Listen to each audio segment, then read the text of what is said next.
In the shadowed halls of Blackwood Manor, a scream shatters the night. Sir Reginald Harrow is dead, poisoned in a locked study, his secrets burned to ash. Hercule Poirot, with his razor-sharp mind, unravels a web of betrayal where every guest hides a motive: Clara's inheritance, Lionel's debts, Victor's grudge, Colonel Ramsay's wartime scars, and Evelyn's lie. Chapter 1. The Invitation to Blackwood Manor. Hercule. Poirot adjusted his perfectly knotted tie, his small, fastidious hands smoothing the silk with the precision of a man who considered symmetry a moral imperative. The late afternoon sun filtered through the window of his London flat, casting golden streaks across the polished mahogany desk where a single envelope lay, its crisp cream paper embossed with the crest of Blackwood Manor. Poirot's dark, almond-shaped eyes, sharp as ever, despite the silver threading his neatly trimmed mustache, studied the invitation with a mixture of curiosity and amusement. "Mon ami Hastings," he called, his voice carrying the faint lilt of his Belgian accent. "What do you make of this, eh? An invitation to a weekend in the countryside from a man I have never met. Sir Reginald Harrow, no less. A name that rings with the clatter of industry, n'est-ce pas?" Captain Arthur Hastings, sprawled comfortably in an armchair with a newspaper folded haphazardly across his lap, looked up with his usual blend of enthusiasm and mild confusion. His honest, open face, framed by a shock of brown hair just beginning to gray at the temples, broke into a grin. "Harrow, you say? The steel magnate. Rich as crisis from what I hear. Owns half the factories in the Midlands. Why's he inviting you, Poirot? Not planning a murder, is he?" Hastings chuckled, though his eyes betrayed a flicker of genuine curiosity. Poirot's lips twitched into a faint smile, the kind that suggested he found Hastings's simplicity both endearing and exasperating. "Murder, Hastings?" You leap to the dramatic, as always. "No, I suspect Sir Reginald desires the presence of Hercule Poirot for reasons less fatal. Perhaps he wishes to impress his guests with a celebrated detective. Or perhaps," he added, tapping the envelope against his chin, "there is something he fears. The rich, they do not invite strangers without motive." Hastings leaned forward, his interest piqued. "What does the invitation say, then? Spill the beans, old chap."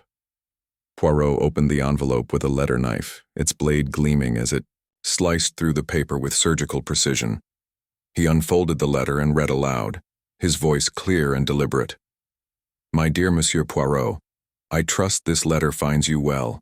My wife Clara and I would be honored if you would join us for a weekend at Blackwood Manor, our home in the Cotswolds, from the 15th to the 17th of this month.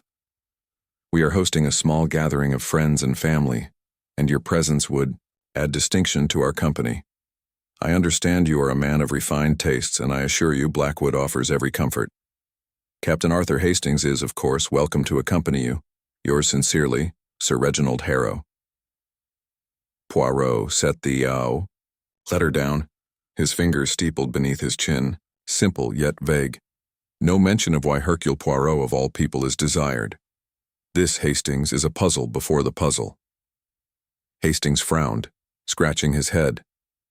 "Sounds like a jolly weekend to me. Good food, fine wine, a bit of countryside. Air. Why overthink it, Poirot? Maybe he's just a fan of your work. You're famous, after all." "Famous, oui, but not a circus act to be paraded for amusement," Poirot replied, his tone sharp but not unkind. "No, there is something beneath the surface. Sir Reginald Harrow is a man of power, and power breeds enemies. I shall accept this invitation, but not without caution. And you, mon ami, will come with me. Your honest heart may see what my suspicious mind overlooks." Hastings beamed, always eager for an adventure, especially one that promised the comforts of a grand estate. "Righto, Poirot. Blackwood Manor, here we come. I'll pack my golf clubs. Heard they've got a cracking course nearby," Poirot sighed, a theatrical gesture. "Golf? Hastings? A game of chasing little balls across the grass? No, we shall be chasing something far more interesting, I think." 2 days later, Poirot and Hastings stepped off the train at a quaint station in the heart of the Cotswolds. The air was crisp, scented with damp earth and the faint sweetness of autumn leaves. A sleek black Rolls-Royce awaited them, Its driver, a young man with a stiff posture and a deferential nod, holding a sign that read, Monsieur Poirot and Captain Hastings.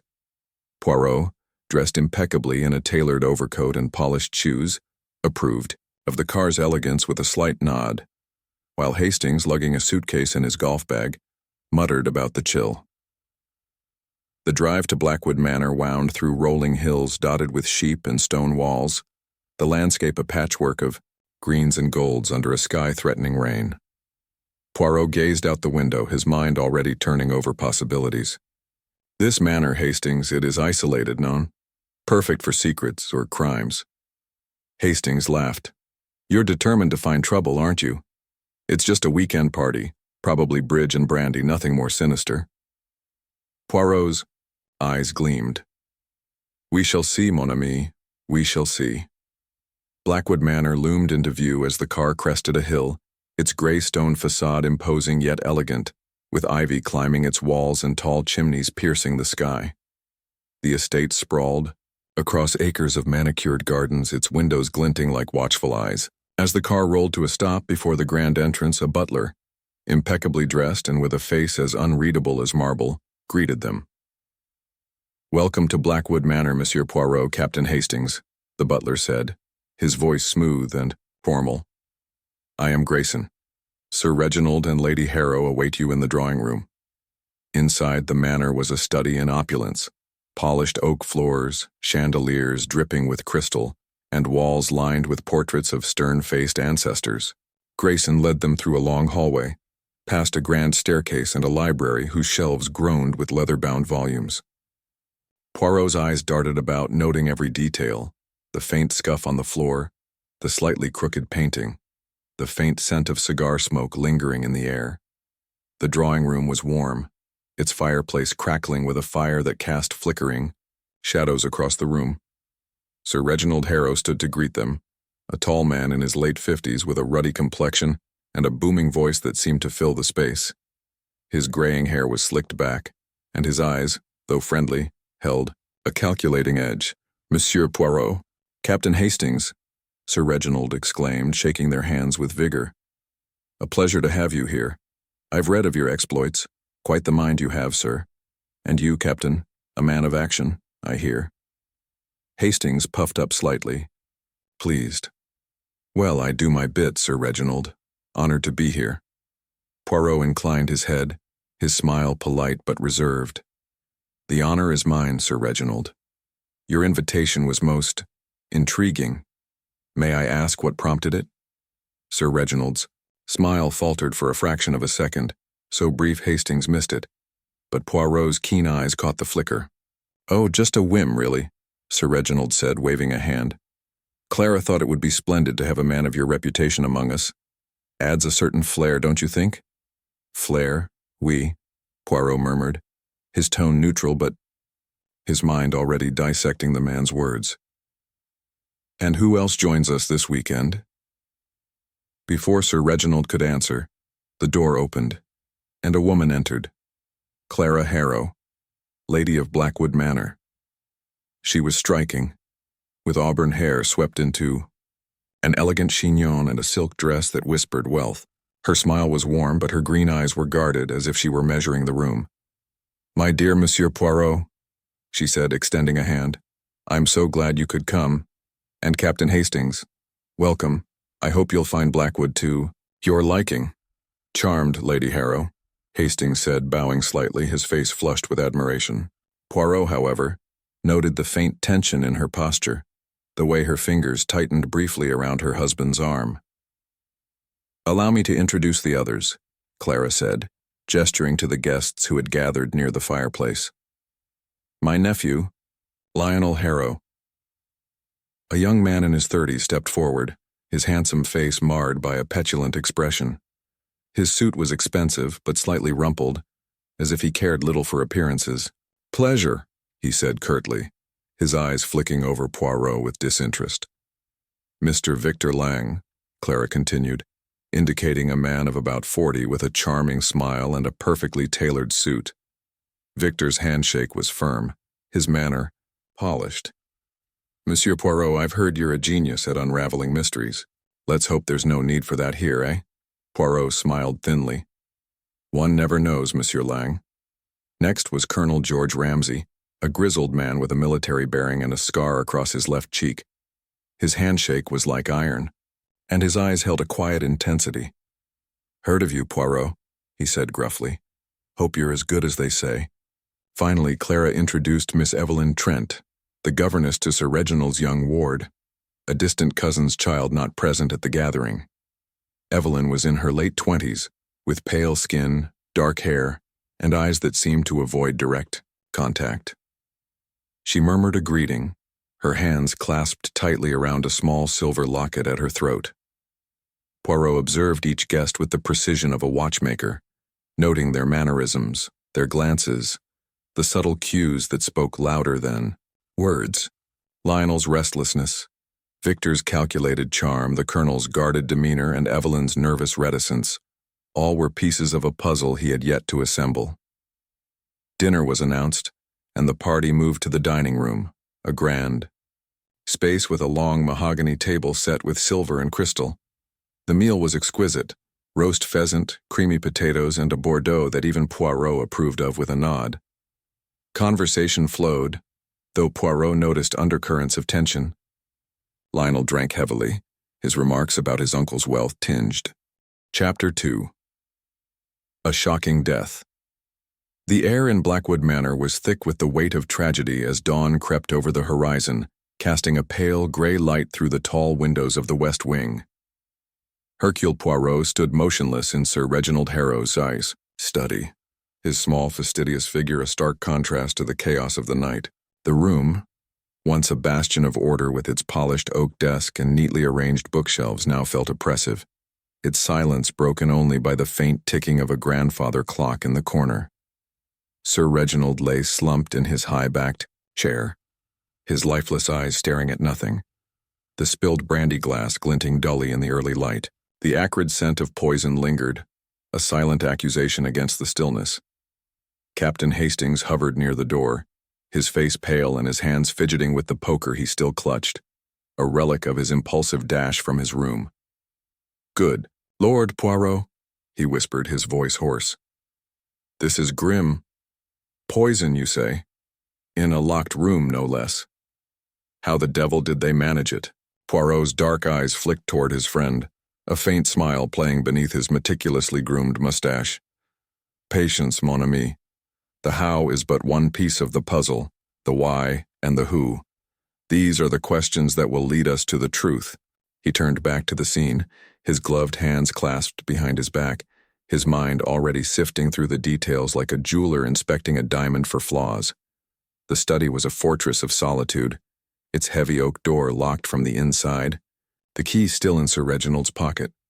The windows, tall and narrow, were bolted shut, their latches rusted from disuse. No footprints marred the polished floor, and the only disturbance was the overturned brandy glass, its contents staining, the desk's leather blotter. Poirot's gaze lingered on the glass, then moved to the decanter on a side table, its crystal facets catching the light. He stepped closer, his movements deliberate, and leaned in to sniff the decanter's contents. The same acrid note, faint but unmistakable, confirmed his suspicion. "Arsenic, perhaps," he murmured, more to himself than to Hastings. "Or something rarer. A toxin, swift and subtle, chosen by a mind that values precision." Hastings frowned, his brow furrowing. "But how did it get into the brandy? And who could have done it? We were all in the drawing room after dinner, weren't we? Nobody came near this place." Poirot's eyes gleamed with that familiar spark of intellectual challenge. "All, Hastings? None, not all. Sir Reginald left us to come here, did he not? And who is to say what happened in the moments before his death? We must question, we must observe, we must think." The local police had arrived shortly after the scream, led by Inspector Grayson, no relation to the butler, despite the shared name. The inspector was a burly man with a weathered face and a demeanor that suggested he'd seen too many late nights and too few resolutions. He stood now in the doorway, scribbling in a notebook, his expression a mix of deference to Poirot's reputation and frustration at the complexity of the scene. "Monsieur Poirot," the inspector said, clearing his throat. "I've sent for the coroner, but this looks like a devil of a case. Locked room, no signs of a break-in, and the man's dead as a doornail. Poison, you reckon?" "Oui, Inspector," Poirot replied, his tone clipped but polite. "Poison, administered with care. The glass and the decanter, they must be tested, but I warn you the killer is clever.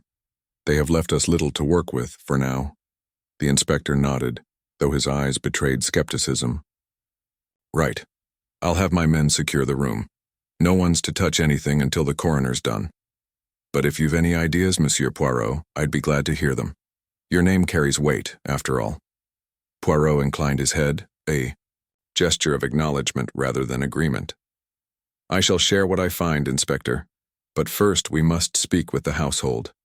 The truth lies not only in this room, but in the hearts of those who walk these halls." As the inspector barked orders to a constable, Poirot turned his attention to the desk. Papers were neatly stacked, untouched by the chaos of death. A fountain pen lay uncapped, its ink dried, suggesting Sir Reginald had been writing before his demise. Poirot lifted a sheet of paper, careful not to smudge any potential fingerprints, and scanned its contents. A ledger of business transactions, nothing out of the ordinary. But beneath it, half hidden by a blotter, was a fragment of paper, its edge charred as if kissed by flame. Poirot's fingers, delicate as a surgeon's, extracted it, revealing a few scrawled words. "Your past sins will find you." "Mon Dieu," Poirot whispered, his eyes narrowing. "A clue, perhaps. Or a taunt." Hastings peered over his shoulder. "What's that, Poirot?" "A note?" "A fragment, Hastings. A piece of a larger truth. Someone wished to destroy this, but they were careless. The fire did not claim it all." He slipped the paper into a small envelope from his pocket, his movements precise. "We shall keep this for now." The constable, a young man with a nervous twitch, approached. "Begging your pardon, sir, but the guests are getting restless. Lady Harrow's in a state, and that nephew, Mr. Lionel, he's pacing like a caged tiger. They're asking for you." Poirot nodded. "Very well. Let us join them, Hastings. The killer is among us, and their mask is already slipping." The drawing room was a stark contrast to the study's grim silence. The fire had been stoked, casting a warm glow, but the atmosphere was heavy with fear and suspicion. Clara Harrow sat on a velvet settee, her auburn hair slightly disheveled, a handkerchief clutched in her trembling hands. Lionel paced near the fireplace, his face flushed, a glass of whiskey in his hand despite the early hour. Victor Lang leaned against a bookcase, his polished demeanor intact but his eyes sharp, watching everyone. Colonel Ramsay stood ramrod straight, his scar stark against his weathered skin, while Evelyn Trent sat in a corner, her fingers wrapped tightly around her silver locket, her face pale as porcelain. Grayson, the butler, moved silently among them, offering tea that went largely untouched. His impassive face betrayed no emotion, but Poirot noted the slight tremor in his hands as he poured. The man was shaken, though he hid it well. "Mon ami," Poirot began, his voice calm but commanding, drawing every eye to him. "A tragedy has befallen Blackwood Manor. Sir Reginald Harrow is dead, murdered by poison in a room locked from within. I, Hercule Poirot, will find the one responsible, but I require your cooperation. Tell me, who saw Sir Reginald last and what was his state of mind?" Clara's voice broke as she spoke. I saw him before he went to his study. After dinner, he said he needed to review some papers. He seemed distracted, perhaps, but I thought it was just business. He was always so busy." Her eyes filled with tears, and she pressed the handkerchief to her lips. Lionel snorted, his voice slurred. "Distracted? He was always like that. Nose in his ledgers, ignoring the rest of us. Probably made more enemies than friends that way." He took a swig of whiskey, ignoring Clara's sharp glance. "Careful, Lionel," Victor said smoothly, his smile tight. "That's your uncle you're talking about. Show some respect." "Respect?" Lionel snapped, turning on him. "For a man who'd rather count his money than talk to his own family? Spare me." Colonel Ramsay cleared his throat, his voice gruff. "Enough bickering. Monsieur Poirot, I was in the billiard room with Lang after dinner. We played a few rounds, then joined the others here. I didn't see Harrow after he left the dining room. Seemed his usual self to me, bit pompous but no different. Poirot's gaze shifted to Evelyn, who had yet to speak. And you, Mademoiselle Trant? Where were you when Sir Reginald retired to his study? Evelyn's eyes flicked up, startled, then dropped to her locket. I was in my room, Monsieur Poirot. I retired early. I didn't see Sir Reginald after dinner. Her voice was soft, almost a whisper, and Poirot noted the way her fingers tightened around the locket, as if it were a lifeline. Very well, Poirot said, his tone neutral but his mind cataloguing every inflection, every glance. And you, Monsieur Lang? Victor shrugged, his smile easy but his eyes wary. As the Colonel said, we were playing billiards. After that, I joined Clara and Lionel in here for coffee. Nothing out of the ordinary. Poirot nodded, his expression unreadable. Merci. For now, remain here. The police will wish to speak with you, and I too will have more questions. Do not leave the manor without my knowledge. As the guests murmured their assent, Poirot drew Hastings aside, his voice low. Observe, Hastings. Each has a story, but not all are truthful. The locket of Mademoiselle Trant, the bitterness of Lionel, the calm of Monsieur Lang, the rigidity of the Colonel, the grief of Madame Harrow. These are the threads we must weave together. Hastings nodded, though his face betrayed confusion. But the locked room, Poirot. How could anyone get in or out? And the poison. Surely someone would have seen something. Poirot's smile was faint but confident. The locked room is a trick, Hastings. A clever one, but a trick nonetheless. As for the poison, it was not administered by chance. Someone planned this with care, and they are watching us now, believing themselves safe. But they are not safe. From Hercule Poirot. The morning dragged on, the manor a hive of quiet tension. The coroner arrived, a thin man with a perpetually sour expression, and confirmed Poirot's suspicion. The poison was a rare alkaloid, likely derived from a plant, fast-acting and nearly. Chapter 3. The Web of Alibis. The morning after Sir Reginald Harrow's murder cast a pall over Blackwood Manor, the grand estate now shrouded in a mist that clung to the Cotswolds hills like a mourner's veil. Hercule Poirot stood at the window of the morning room, his small, immaculate figure silhouetted against the gray light, his dark eyes scanning the gardens below. The air was heavy with the scent of damp earth, and the distant bleating of sheep only deepened the sense of isolation. Inside, the manor hummed with a tense quiet, the guests and staff moving like ghosts, each step measured, each glance laden with suspicion. Captain Hastings sat at a small table, nursing a cup of tea that had long gone cold. His usually cheerful demeanor was subdued, his face etched with worry as he watched Poirot. I say, Poirot, he ventured, breaking the silence. This business is getting under my skin. A locked room, poison, no obvious culprit. It's like something out of a penny dreadful. Where do we even start? Poirot turned, his mustache twitching slightly as he clasped his hands behind his back. We start, mon ami, with the alibis. The killer has woven a web, intricate and seemingly unbreakable. But every web has a weak point, and it is there we shall strike. His voice was calm, but there was a steel beneath it, a resolve that Hastings knew meant Poirot was already deep in the labyrinth of his little gray cells. The drawing room, where the guests had been summoned, was a stark contrast to the previous night's warmth. The fire burned low, casting flickering shadows across the ornate wallpaper, and the air was thick with unspoken accusations. Clara Harrow sat rigidly on a chaise longue, her auburn hair pinned tightly, her green eyes darting between the others. Lionel Harrow slouched in an armchair, his bloodshot eyes betraying a night spent with whiskey rather than sleep. Victor Lang leaned against the mantelpiece, his polished smile intact but his posture alert, like a cat watching for danger. Colonel George Ramsay stood near the window, his scar stark against his weathered face, his hands clasped behind him, in a military stance. Evelyn Trent sat apart, her pale hands folded around her silver locket, her dark eyes fixed on the floor. Grayson, the butler, moved silently, offering tea that no one touched.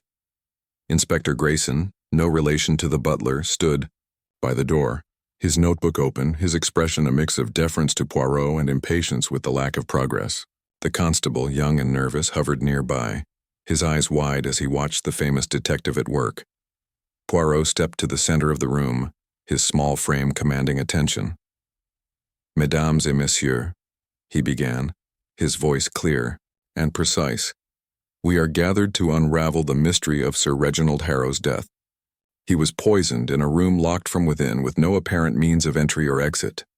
The killer is among us, and their alibi, like all alibis, is a story that may hold the truth or a lie. Let us examine these stories one by one." Turned first to Clara, his eyes gentle but piercing. "Madame Harrow, you have said you saw your husband last before he retired to his study. Tell me precisely what occurred after dinner." Clara's fingers tightened around her handkerchief, but her voice was steady. "We finished dinner around 8:30. Reginald said he had papers to review, business matters. He kissed me goodnight and went to his study. I stayed in the drawing room with Lionel and Victor having coffee. Grayson can confirm that." Grayson nodded, his face impassive. "Yes, madam. I served coffee at 8:45. Lady Harrow, Mr. Lionel, and Mr. Lang were present." Poirot's gaze shifted to Lionel, whose scowl deepened. "And you, Monsieur Harrow? You were with your aunt. Did you see your uncle after dinner?" Lionel shrugged, his tone belligerent. "No, I didn't. Stayed in the drawing room, arguing with Victor about some damn fool investment he tried to rope me into. Waste of time. Uncle Reginald was probably counting his money in that study of his, like always." Victor's smile tightened, but he said nothing. Poirot noted the tension between the two men, filing it away. "And you, Monsieur Lang? Your movements after dinner?" Victor straightened, his voice smooth. "As Lionel said, we were in the drawing room. After coffee, I played a round of billiards with Colonel Ramsay. We rejoined the others around 9:30, I'd say. Didn't see Sir Reginald after he left the dining room." Colonel Ramsay nodded curtly. "Correct. Billiards until 9:30, then back here. Nothing unusual." Poirot's eyes settled on Evelyn, who seemed to shrink under his gaze. "Mademoiselle Trant, you retired early, oui? Tell me, what did you do after dinner?" Evelyn's fingers clutched her locket, her voice barely above a whisper. I went to my room, Monsieur Poirot. I was tired. I read for a while, then went to bed. I didn't see Sir Reginald or anyone else until the scream." Poirot's smile was polite but probing. "And your room, it is where?" "On the second floor, east wing," she replied, her eyes flicking away.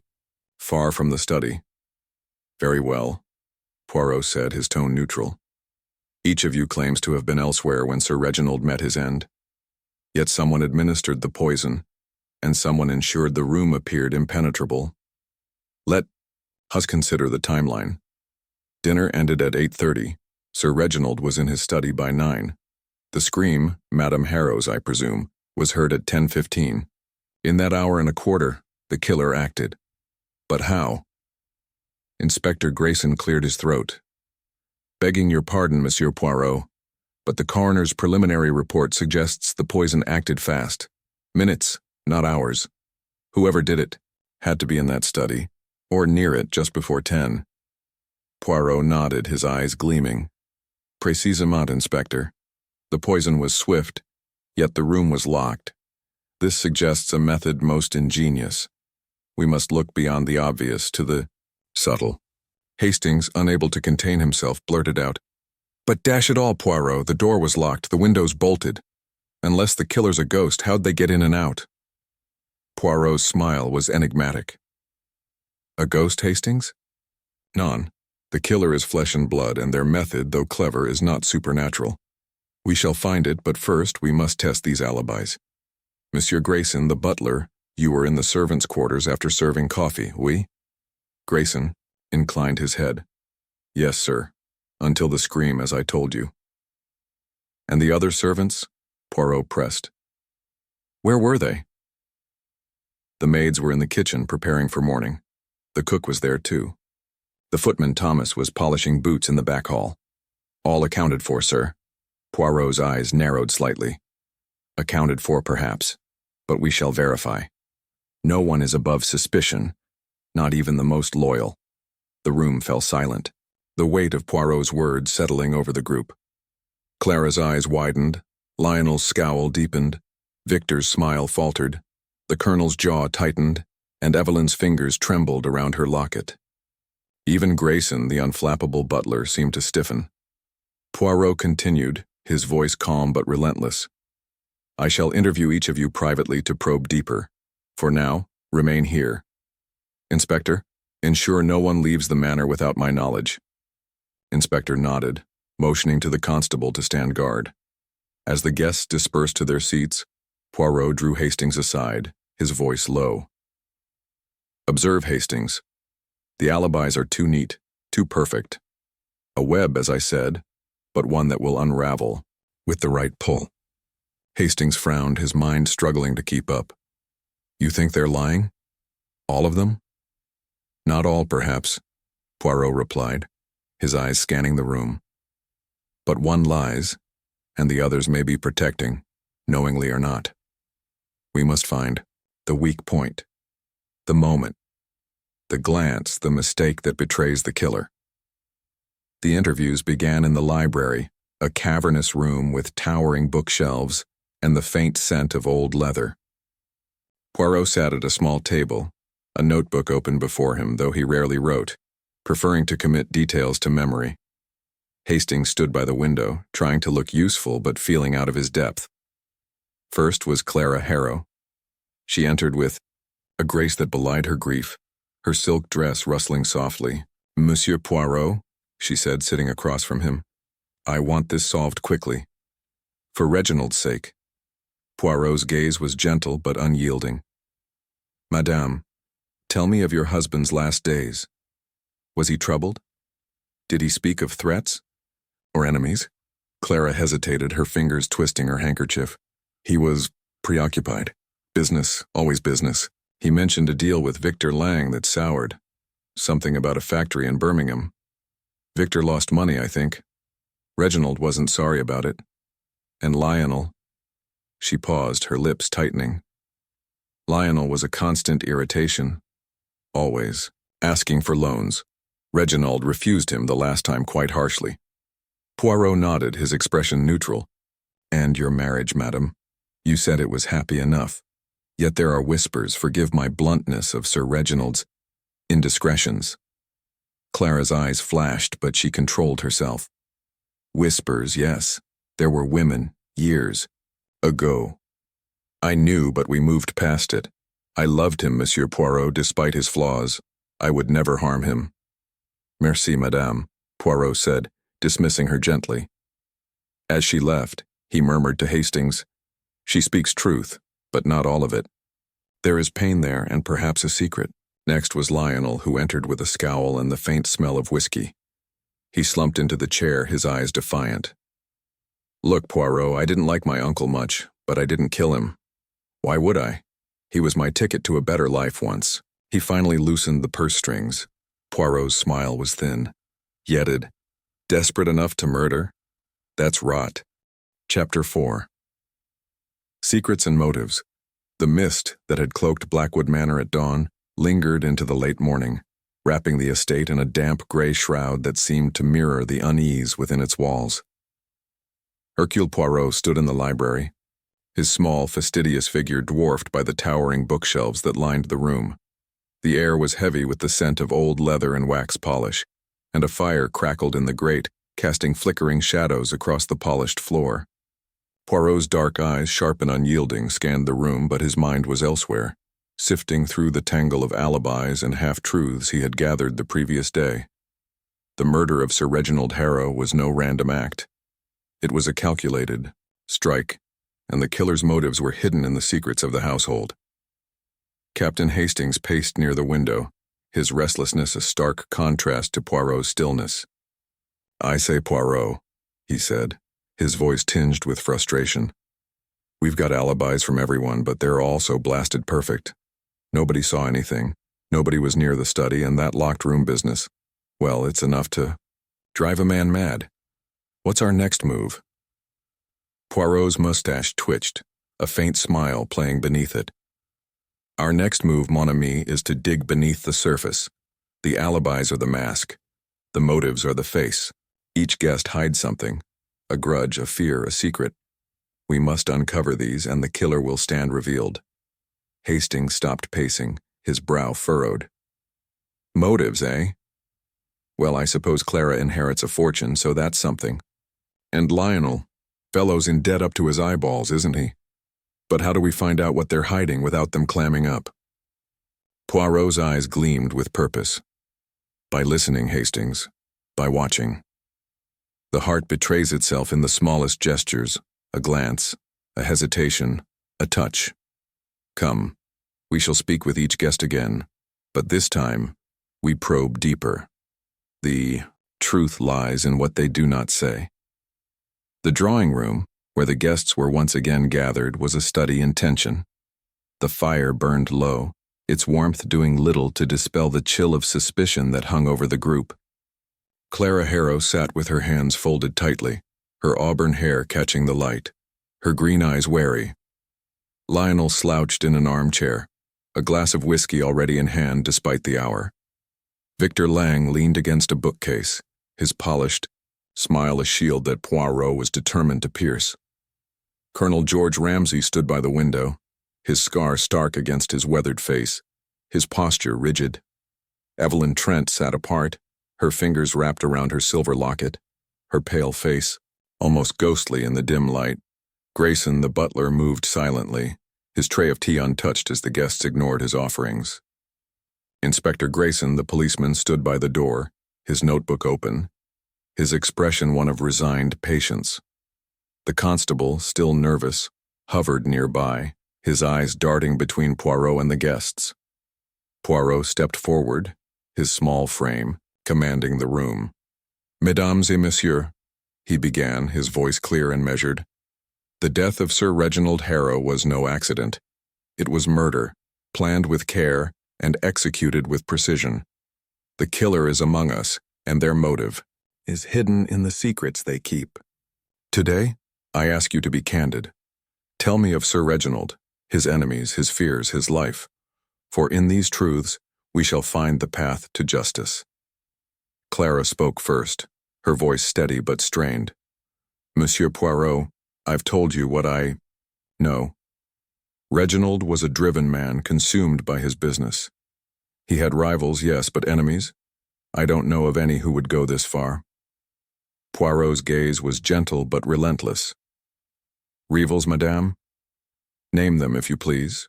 Clara hesitated, her fingers tightening on her handkerchief. Victor Lang, for one. Their deal in Birmingham fell apart and Victor was bitter. Reginald said he was too reckless, too ambitious, and there were others, competitors in the steel trade. But no one specific, no one who threatened him openly. Victor's smile tightened, but he spoke smoothly. Clara's right about the deal, Monsieur Poirot. It cost me a fortune when Reginald backed out, but I'm a businessman. I take losses in stride. Killing him wouldn't bring my money back. Poirot nodded, his eyes narrowing slightly. And yet, Monsieur Lang, a man of ambition does not easily forgive a slight. Tell me, what was the nature of this deal? Victor shrugged, his tone casual, but his eyes cautious. A factory expansion. Reginald promised funding, then pulled out, claiming the market was unstable. I lost my investment, but that's the game. No hard feelings. Poirot's smile was polite but probing. No hard feelings, perhaps, but the heart remembers. Merci, Monsieur Lang. He turned to Lionel, whose scowl deepened as he sipped his whiskey. And you, Monsieur Harrow? Your uncle refused you money, no? A man in debt, as you are, might feel resentful. Lionel's eyes flashed with anger. Resentful? Sure, I was fed up with his lectures about responsibility, always dangling the inheritance like a carrot, then yanking it away. But murder? That's absurd. I needed him alive, not dead. Poirot's gaze was unyielding. Needed him, oui, but perhaps you grew tired of waiting. Tell me, did you know of his business dealings? Any secrets he kept?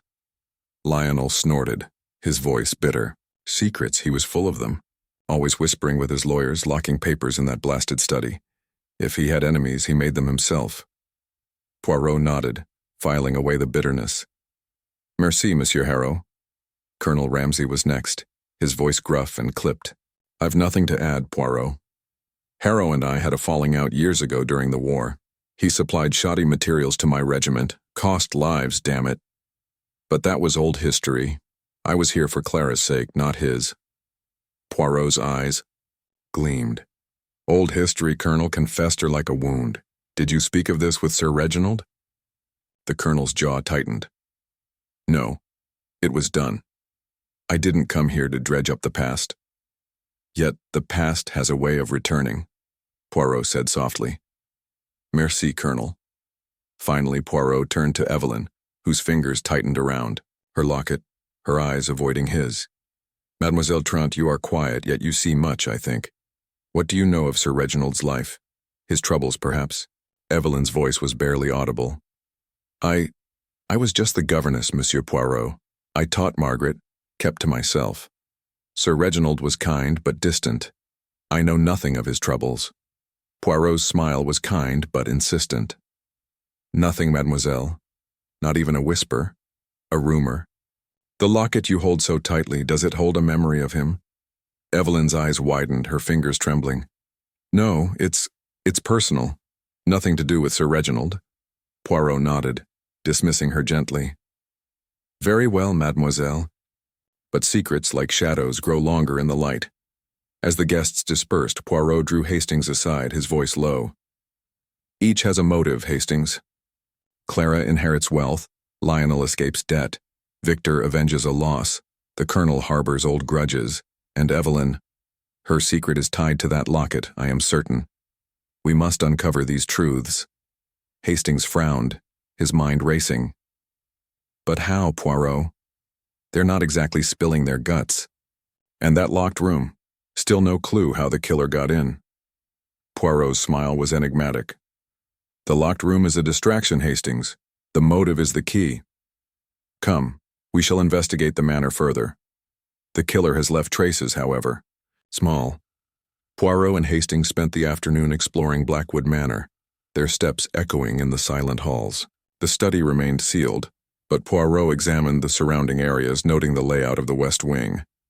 A narrow corridor led from the study to the gardens, its side door locked but not bolted, as he had observed the previous day.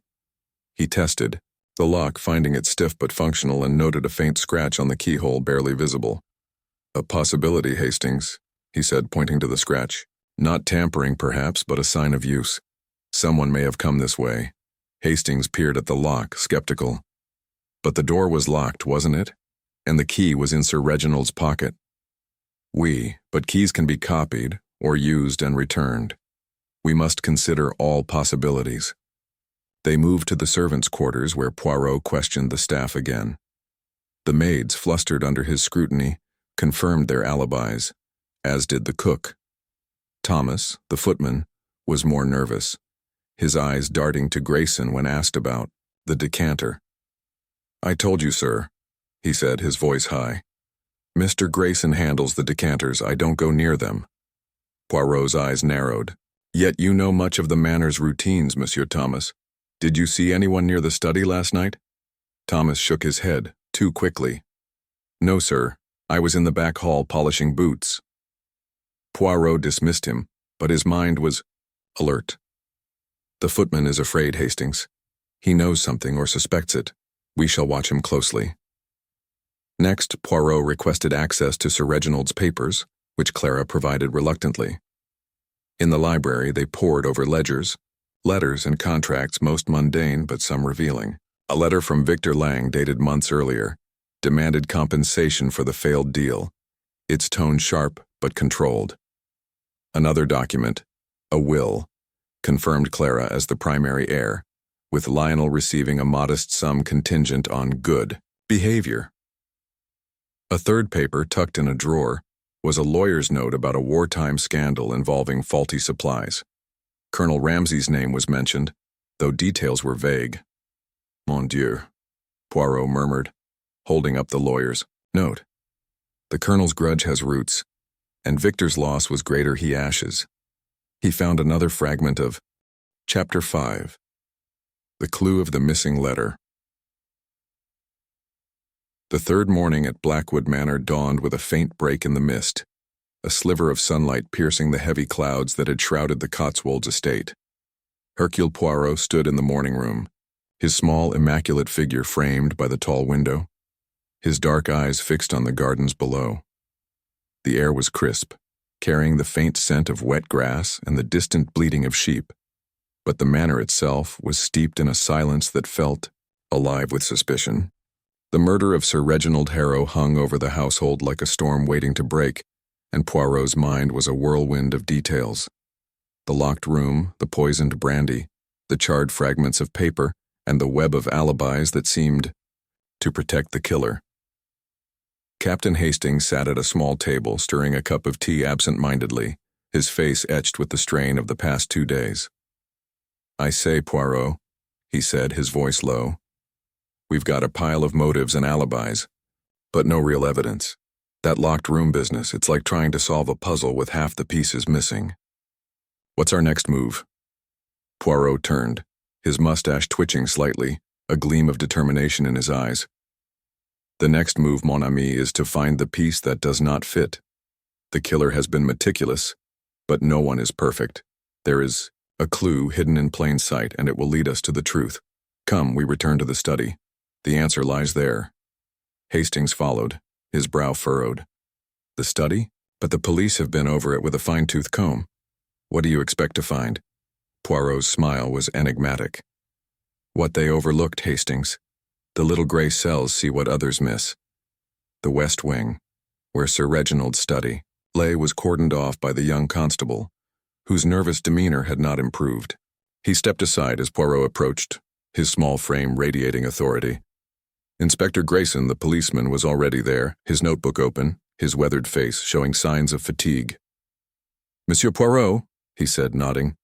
"We've dusted for prints, checked the windows, the lock. Nothing out of the ordinary. The coroner's report confirms the poison was a rare alkaloid, likely from a plant. Fast-acting, no antidote. But how it got into the brandy, we're still stumped." Poirot's eyes gleamed. "Stumped, Inspector? No, we are not stumped. We are merely at the beginning of the unraveling. Permit me to examine the room once more." The study was as they had left it, a tableau of tragedy frozen in time. Sir Reginald's body had been removed, but the spilled brandy glass remained on the desk, its contents now dried into a faint stain on the leather blotter. The decanter sat on a side table, its crystal catching the weak sunlight. The windows were bolted, the heavy oak door locked when they found it, the key still in Sir Reginald's pocket. The fireplace, cold now, held a pile of ashes, and Poirot's gaze lingered there, his memory sharp with the charred fragments he had already found. He moved to the fireplace, kneeling with a grace that belied his age. His gloved fingers sifted through the ashes, careful not to disturb the delicate remains. Hastings watched, his impatience evident. "More bits of paper, Poirot? You've already got a couple. What do they mean?" Poirot extracted a third fragment, smaller than the others, its edges blackened but a few words still legible. "Your sins." He held it up to the light, his eyes narrowing. "This, Hastings, is no mere scrap. It is part of a letter, a message meant to be destroyed. The killer thought the fire would claim it, but they were careless. These words, your sins, they speak of motive. Sir Reginald was not just murdered. He was judged." Hastings peered at the fragment, his brow creasing. "Judged? Blimey, Poirot, that sounds personal. Someone thought he'd done them wrong. But who? Clara? Lionel? That Lang fellow?" Poirot slipped the fragment into the small envelope where he kept the others, his movements precise. "All are possible, Hastings. The letter, or what remains of it, suggests blackmail, or perhaps a warning. We must find the rest, if it exists, and learn who wrote it." He turned to the desk, its surface orderly despite the tragedy. Papers were stacked neatly, a fountain pen lay uncapped, and a ledger detailed recent transactions. Nothing incriminating at first glance. But Poirot's fingers, delicate as a pianist's, lifted the blotter, revealing a faint indentation in the leather beneath. He pressed his hand to it, feeling the subtle ridges of writing pressed into the surface. "Mon Dieu," he murmured, his eyes alight. "The letter was written here, Hastings. Sir Reginald or someone else pressed hard enough to leave a mark. We must decipher it." He took a pencil from his pocket and lightly rubbed its side across a sheet of paper placed over the blotter, revealing faint impressions. The words were incomplete, but fragments emerged. "You will pay. Your past. Betrayed." Poirot's smile was triumphant. The letter was no idle threat, Hastings. It was a demand, or an accusation, and it was written recently. Hastings leaned closer, his eyes wide. Blackmail, then? Someone was leaning on Sir Reginald and he burned the letter to hide it? "Perhaps," Poirot said, his voice thoughtful.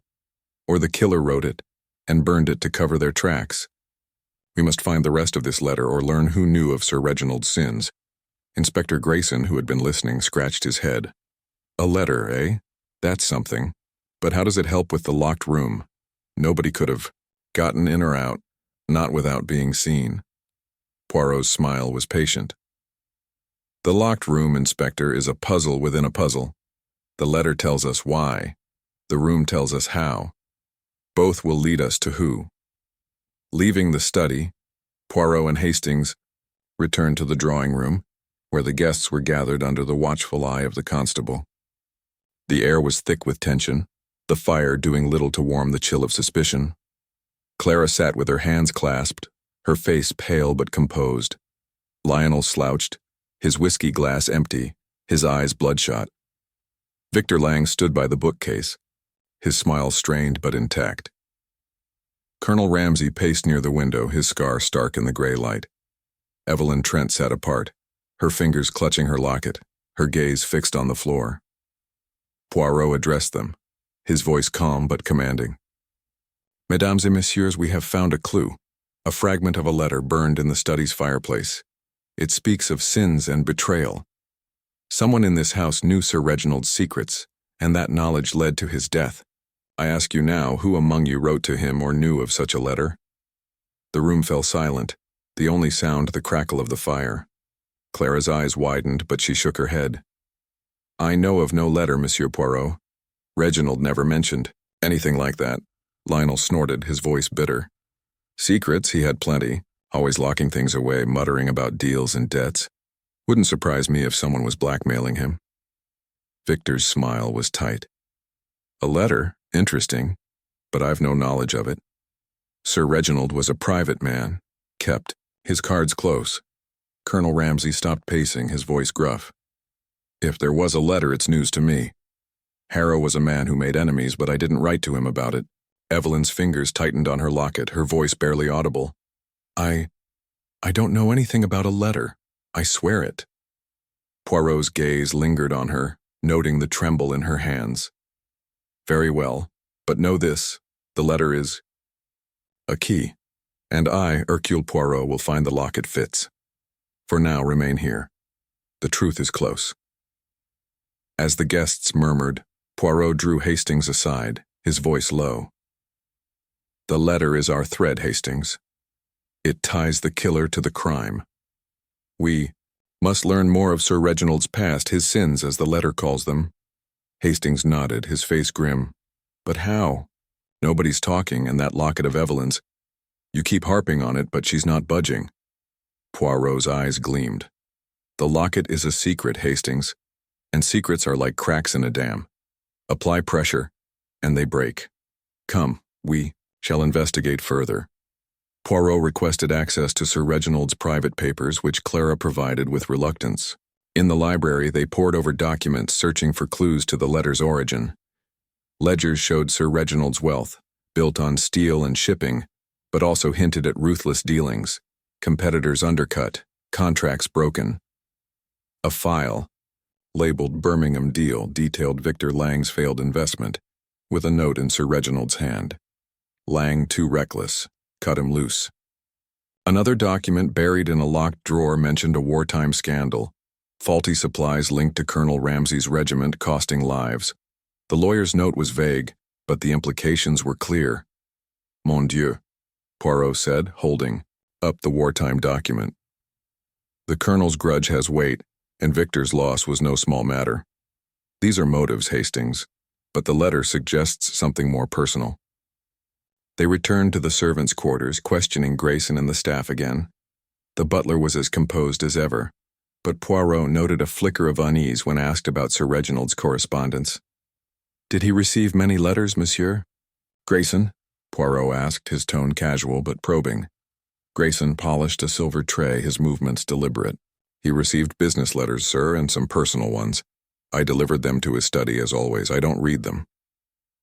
"And did you see any unusual letters recently? Perhaps one that upset him?" Grayson hesitated, his eyes meeting. Poirot's briefly. "There was one, sir, about a week ago. He read it, then locked it in his desk. I don't know what it said." Poirot's smile was faint. "Merci, Monsieur Grayson. You are most helpful." As they left, Poirot murmured, Chapter 6. Tensions rise. The fourth day at Blackwood Manor dawned under a sky bruised with heavy clouds, the air thick with the promise of rain.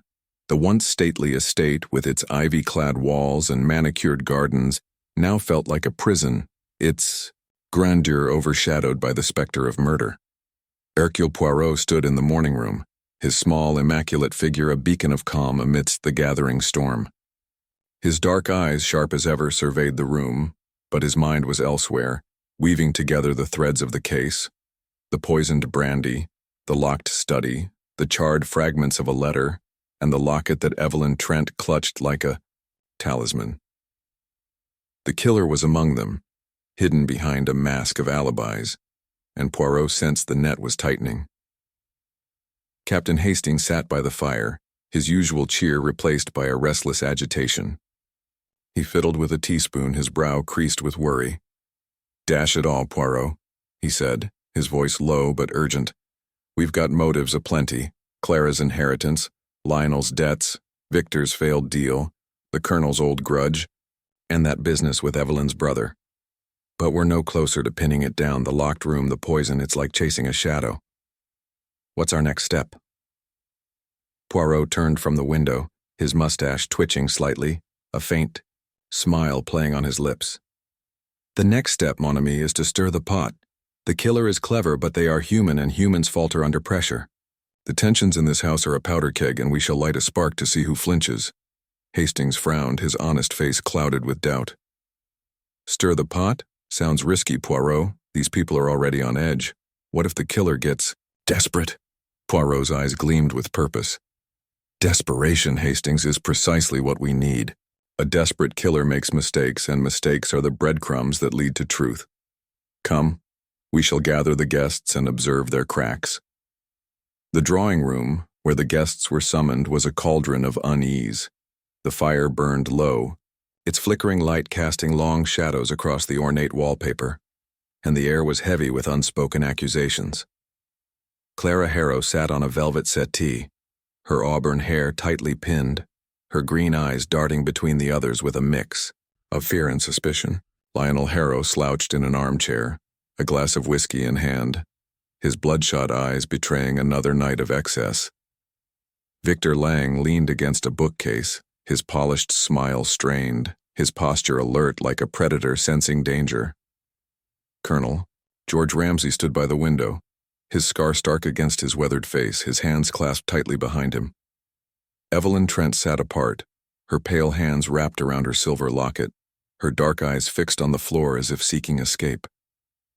Grayson, the butler, moved silently among them, his tray of tea untouched, his impassive face betraying a flicker of strain.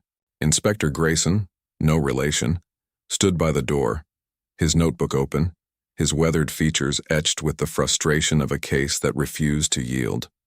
The young constable hovered nearby, his nervous twitch more pronounced, his eyes darting between Poirot and the guests. Poirot stepped to the center of the room, his small frame commanding attention despite the tension. "Mesdames et messieurs," he began, his voice clear and deliberate. "The murder of Sir Reginald Harrow was a crime of calculation, but also of passion. The killer believed they could outwit us, but they have left clues. A letter burned in the fire speaking of sins and betrayal. Today I ask you to look at one another and consider, who among you had reason to judge Sir Reginald? Who harbored a secret that drove them to kill?" The room erupted in a cacophony of protest. Clara's voice rose, sharp and indignant. "Monsieur Poirot, this is outrageous. To suggest one of us, one of his family or friends, could do such a thing. I loved my husband despite his flaws. I would never—" Lionel cut her off, his voice slurred but venomous. "Oh, spare us the crocodile tears, Clara. You're set to inherit a fortune, aren't you? Bet you're not crying too hard over that. And don't look at me like that. I needed him alive, not dead. Unlike some people." His eyes flicked to Victor, who stiffened. Victor's smile vanished, his tone icy. "Careful, Lionel. You're throwing stones from a glass house. Everyone knows you were begging Reginald for money and he shut you down. Desperate men do desperate things." Lionel lurched to his feet, his glass wobbling in his hand. "Desperate? You're the one who lost a fortune because of him. That Birmingham deal, heard you were ruined, Lang. Bet you'd kill to get even." Victor stepped forward, his fists clenching. "You drunken fool, I'd watch your tongue if I were you." Colonel Ramsay's voice boomed, cutting through the argument. "Enough. This bickering won't bring Harrow back. Poirot, get to the point. You've got your clues. Do something with them instead of stirring up trouble." Poirot's gaze swept the room, noting every reaction. Clara's flushed cheeks, Lionel's trembling hands, Victor's controlled anger, the Colonel's rigid stance, and Evelyn's sudden stillness, her fingers frozen on her locket. "Trouble, Colonel," he said softly. "Trouble is already here. The killer is in this room and their mask is slipping. I see it in your eyes, in your words. Speak now, or the truth will find you." Evelyn's head snapped up, her voice a whisper. I didn't do anything. Please, Monsieur Poirot, stop this." Poirot's eyes softened, but his tone was firm. "Mademoiselle Tron, your silence speaks louder than words. The locket you hold, it is more than a keepsake, non? Tell me its story, or I shall find it myself." Evelyn's eyes filled with tears, but she shook her head, her fingers tightening on the locket. "It's private. It has nothing to do with this." Clara's voice was sharp. "Leave her alone, Monsieur Poirot. She's just a governess, not a murderer. You're upsetting everyone with these accusations." Poirot's smile was polite but unyielding. "Accusations, madame? Non. I seek only the truth. And the truth lies in the tensions I see before me. You accuse each other, yet protect your own secrets. Why?" The room fell silent, the fires crackled the only sound. Inspector Grayson cleared his throat, his voice gruff. "Monsieur Poirot, we've got no new evidence. The lab's still testing the brandy, but it'll be days. If you've got something solid, let's hear it." Poirot nodded, his expression calm but resolute. "Solid, Inspector? The clues are solid enough. The letter, the poison, the locked room. But the heart of this crime is motive, and motive is revealed in conflict. Let us continue to watch, to listen. The killer will betray themselves." As the guests dispersed, their faces drawn with anger and fear, Poirot drew Hastings aside, his voice low. "Observe, Hastings. The cracks are forming. Lionel's anger, Victor's restraint, Clara's defense of Evelyn, the Colonel's impatience, Evelyn's fear. They are all pieces of the puzzle. We must keep the pressure on." Hastings nodded, his face grim. "You're playing a dangerous game, Poirot. If the killer feels cornered, who knows what they'll do?" Poirot's eyes gleamed. "That, mon ami, is the point. A cornered animal shows its claws, and we shall be ready." The afternoon was spent in further investigation, Poirot's mind relentless in its pursuit of the truth. He and Hastings returned to the study, where the inspector allowed them brief access under the constable's watchful eye. The room was unchanged, the spilled brandy glass a silent witness to the crime. Poirot examined the fireplace again, sifting through the ashes but found no new fragments. The charred letter remained his strongest clue. Its words, "Your sins, betrayal, you will pay." A haunting refrain. He moved to the desk, inspecting the blotter's indentations again. The faint impressions were clearer in the daylight, and Poirot traced them with a pencil, revealing more fragments. You knew, and no escape. He slipped the paper into his envelope, his eyes alight. The letter was a warning, Hastings, or a demand. Sir Reginald burned it, or the killer did, to hide its truth. But the truth cannot be burned away. Hastings scratched his head. A warning? Sounds like blackmail to me. But who was blackmailing him? And how does it tie to the poison? Poirot's smile was faint. Blackmail, perhaps, or vengeance. The letter points to a past wrong, one that someone in this house could not forgive. We must learn more of Sir Reginald's history. They left the study and sought out Grayson, the butler, in the pantry. He was polishing silver, his movements precise but his eyes wary as Poirot approached.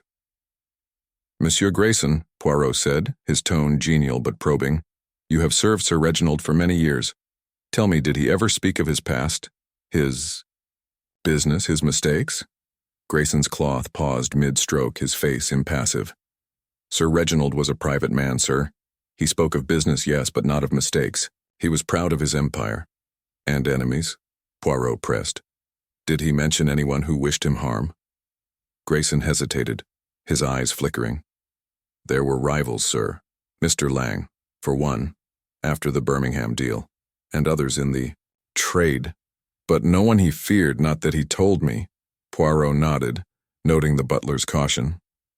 "And the letter, Monsieur Grayson, the one that upset him a week ago. Did you see it again?" Grayson shook his head, resuming his polishing. "No, sir. He locked it away, as I said. I never saw it after." Poirot dismissed him, but his mind was alert. "The butler is loyal, Hastings, but he sees more than he says. We must watch him."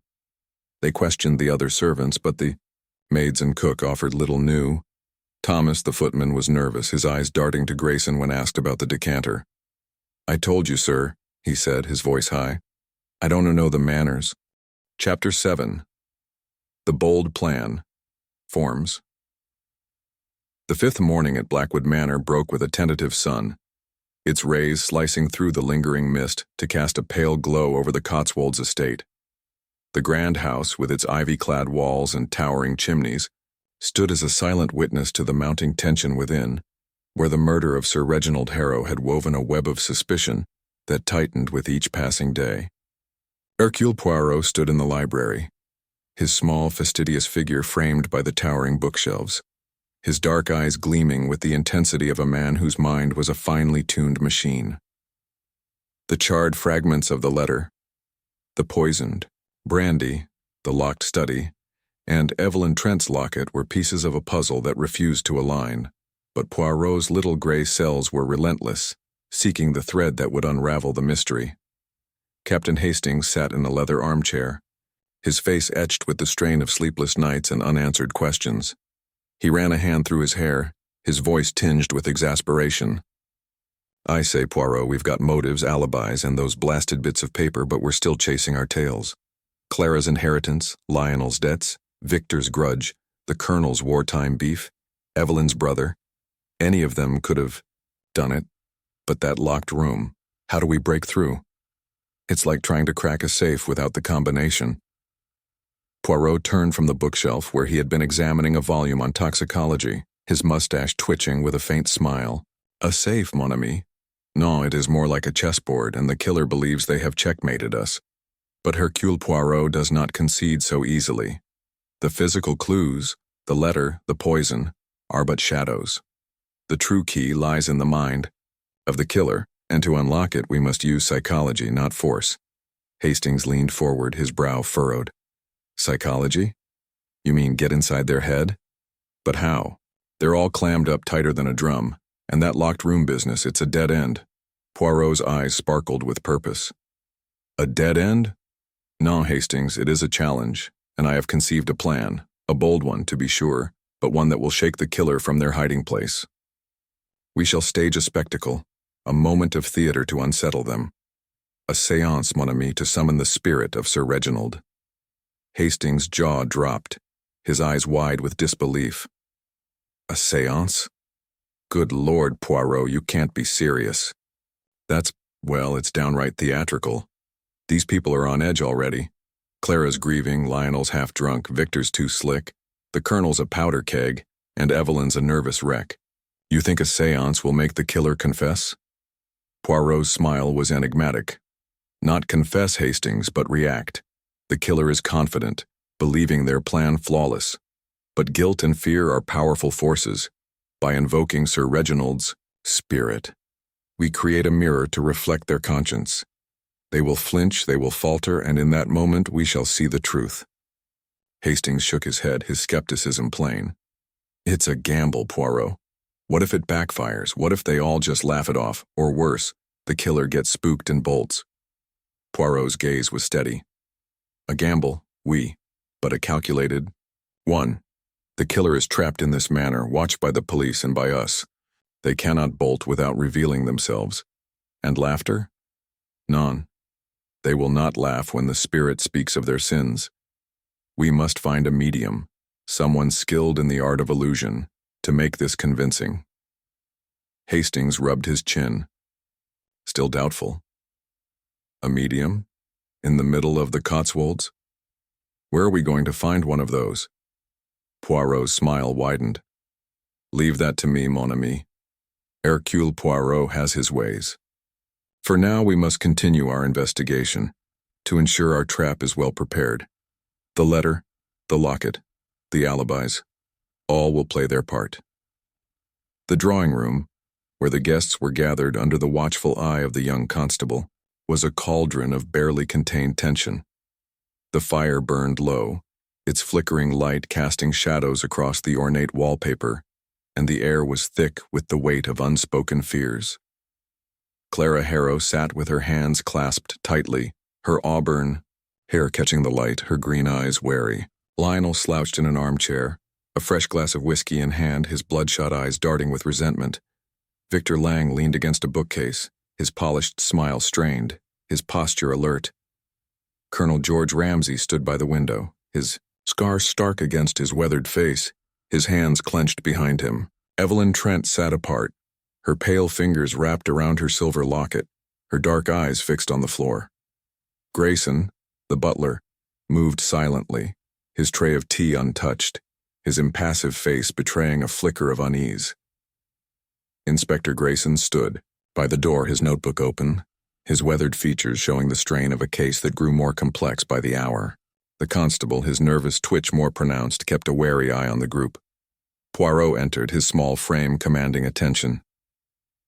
Mesdames et messieurs, he said, his voice clear and deliberate. The investigation progresses, but the truth remains elusive. The letter we found, speaking of sins and betrayal, suggests a motive rooted in Sir Reginald's past. I ask you now, what do you know of his dealings, his business, his mistakes? Speak freely, for silence protects the guilty. Clara's voice was sharp, her grief tinged with defensiveness. Monsieur Poirot, I've told you all I know.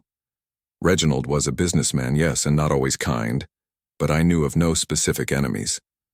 The letter, perhaps it was from a rival, someone like Victor. Victor's smile tightened, but he spoke smoothly. Clara, you wound me. Yes, our deal failed, but I didn't write threatening letters. I'm a man of action, not words. If I had a grudge, I'd have faced him, not skulked about with poison. Lionel snorted, his voice slurred. Action? You're all talk, Lang. Bet you were sore enough to slip something in his brandy. And don't look at me, I was in debt, sure, but killing him wouldn't get me a penny faster. Colonel Ramsay's voice cut through, gruff and impatient. This is getting us nowhere. Poirot. Harrow was a flawed man, greedy, ruthless. His sins were many, but I didn't need a letter to tell him so. I stayed away from him until Clara invited me here. Evelyn's fingers tightened on her locket. her voice barely audible. I don't know anything about a letter. Sir Reginald was kind to me, to Margaret. I had no reason to harm him. Poirot's gaze lingered on her, noting the tremble in her hands. Kind, mademoiselle? Yet you hold that locket as if it guards a secret. Tell me, what does it mean to you? Evelyn's eyes widened, her voice breaking. It's my brother's. I told you it's personal. Please stop asking. Poirot nodded, his expression gentle but unyielding. Very well, but secrets, mademoiselle, have a way of surfacing. For now, remain here. The police will continue their work, and I shall continue mine. As the guests murmured, their faces drawn with tension, Poirot drew Hastings aside, his voice low. The locket, Hastings. It is the key to Evelyn's heart, and perhaps to the murder. Her brother's death, the letter's words, they are linked. We must learn more. Hastings nodded, his skepticism lingering. And this seance idea? How do we even set it up? You're not exactly a spiritualist, Poirot. Poirot's smile was resolute. Fear not, mon ami. I have sent a message to a contact in the village, a Madame Dubois, known for her theatrical skills. She will arrive this evening and we shall prepare our trap. The afternoon was spent in quiet investigation. Poirot's mind a whirlwind of strategy. He and Hastings returned to the study, where the inspector allowed them brief access. The room was unchanged, the spilled brandy glass a silent reminder of the crime. Poirot examined the fireplace again, hoping for more fragments of the letter, but found only ash. The desk's blotter, with its faint impressions, yielded no new words, but Poirot traced them again, committing the fragments, "You will pay, your sins, betrayal, to memory." The letter was personal, he said, his voice soft. It was not a business rival, but someone close, someone who knew Sir Reginald's heart. We must find its source. They moved to the servants' quarters, questioning Grayson and the staff again. The butler was as composed as ever, but Poirot noted a flicker of unease when asked about visitors to the manor. Did Sir Reginald receive anyone unusual in the weeks before his death? Poirot asked, his tone casual but probing. Grayson polished a silver candlestick, his movements deliberate. No one unusual, sir. Business associates mostly. A lawyer came last month about the will, and a man from Birmingham about the factory deal. Poirot's eyes narrowed. A man from Birmingham, his name Monsieur Grayson? Grayson hesitated, his eyes meeting Poirot's briefly. I don't recall, sir. He was brief, spoke with Sir Reginald in the study, then left. Poirot dismissed him, but his suspicion grew. The butler knows more, Hastings. A man from Birmingham, perhaps tied to Victor's deal, or Evelyn's brother. We must investigate. I questioned Thomas the footman, who grew more nervous under Poirot's gaze. I didn't see anyone, sir, he said, his voice high. I was in the back hall like I told you. Poirot's smile was piercing. Yet you hear much, Monsieur Thomas. Did you overhear Sir Reginald speaking of a letter or a threat, Thomas? Swallowed, his eyes darting to the floor. No, sir, nothing. Poirot let him go, but his mind was alert. The footman is hiding something, Hastings. Fear or guilt. We shall watch him. As evening fell, Madame Dubois arrived, a woman, the library, her voice low in theatrica. Chapter 8. Preparing the trap. The evening of the 5th day at Blackwood Manor descended with a heavy stillness, the air thick with the scent of impending rain and the weight of unspoken fears. The grand estate, its stone walls draped in ivy, stood like a sentinel against the darkening sky. But within its halls, the tension was palpable, a taut string ready to snap. Hercule Poirot stood in the library, his small, immaculate figure a beacon of calm amidst the storm brewing among the guests. His dark eyes gleamed with purpose, his mind a finely tuned instrument orchestrating the boldest move of his investigation, a staged séance to unsettle the killer of Sir Reginald Harrow. The charred letter fragments, the poisoned brandy, the locked study and Evelyn Trent's locket were pieces of a puzzle that Poirot was determined to solve, and the séance was his gambit to provoke a reaction that would reveal the truth. Captain Hastings paced near the fireplace, his restless energy a stark contrast to Poirot's stillness. His face, usually open and cheerful, was drawn with worry, his hands fidgeting with a matchbox he'd picked up from the mantel. "I say, Poirot," he said, his voice low but urgent, "this séance business is a bit much, don't you think? It's like something out of a Gothic novel. You really believe it'll make the killer slip up? What if they just sit there, cool as a cucumber?" Poirot turned from the bookshelf, where he had been examining a volume on spiritualism to ensure authenticity in their ruse, his mustache twitching with a faint smile. "Cool, mon ami? No, the killer is not so composed as they seem. They have woven a web of lies, but it is fragile, and the séance will be the wind that shakes it. Fear and guilt are powerful forces, Hastings. When Madame Dubois speaks of Sir Reginald's spirit, the killer will feel the weight of their crime, and we shall see it in their eyes." Hastings stopped pacing, his brow furrowed. "But it's such a risk, Poirot. If it doesn't work, we're no closer to cracking this case, and the killer might get cocky. And that locked room, still no clue how they managed it." Poirot's eyes sparkled with determination. "A risk, oui, but a calculated one. The locked room is a trick, Hastings, and the séance is our counter-trick. The killer believes they are safe, but they are not safe from Hercule Poirot. Come, we must prepare with Madame Dubois to ensure our performance is flawless." The library, with its towering shelves and scent of old leather, was the perfect setting for their planning. Madame Dubois, the theatrical medium Poirot had summoned from the nearby village, sat at a small table, her dark hair swept into an elaborate chignon, her velvet cloak draped over her shoulders. Her eyes, sharp and knowing, met Poirot's with a nod of understanding. "Monsieur Poirot," she said, her voice low and resonant, "I have conducted many séances, some for amusement, some for other purposes. Tell me precisely what you require, and I shall deliver a performance to unsettle the guilty." Poirot's smile was approving. "Madame, your reputation precedes you. We must create an atmosphere of mystery, of fear. You will claim to contact Sir Reginald's spirit, and you will speak of his sins and betrayal, echoing the words of the burned letter we found. I shall guide you with questions, subtle but pointed to provoke a reaction. The killer is among the guests, and they will not expect this. Watch their faces, their hands, their eyes. A tremble, a glance, a falter. These will betray them. Madame." Dubois nodded, her fingers tracing the edge of a crystal pendant at her throat. "I understand, monsieur. I shall set the stage. Candles, shadows, a voice from beyond.